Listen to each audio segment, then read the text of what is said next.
We do not need to wait for the book. In her savage resignation letter, Nadine Dorries has made the case that a coup to remove an elected prime minister must be swiftly followed by a general election. Don't listen to what you have been told. There is one important distinction between Nadine Dorries and Rishi Sunak. She had an electoral mandate to be MP for Mid Bedfordshire. He does not have one to be prime minister. To be precise, in 2019, 38,692 people in Mid Bedfordshire, 59.8% of those who chose to vote, elected Ms Dorries to be their MP in whatever way she chose. That is an electoral mandate.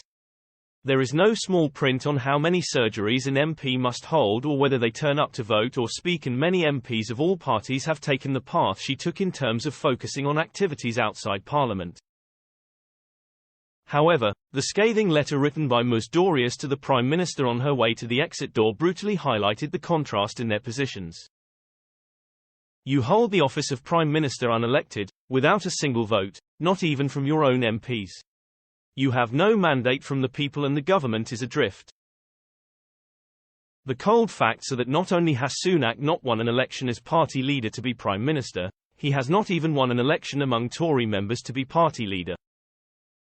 The Prime Minister occupies Downing Street as the result of not one but two coups by Tory MPs, and now he could be marking a year in office with a historically bad by-election defeat. It may be that his ill-advised decision to attack Ms Dorries in an LBC interview for not doing her job, in his view, as a constituency MP, and essentially opening the doors for her to be bullied out of Parliament, was meant to distract for his own lack of mandate.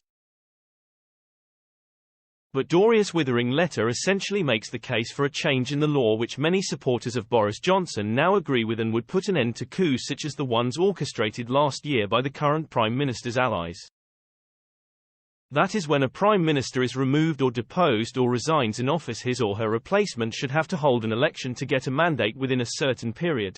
The preferred option among proponents of this view seems to be 6 months.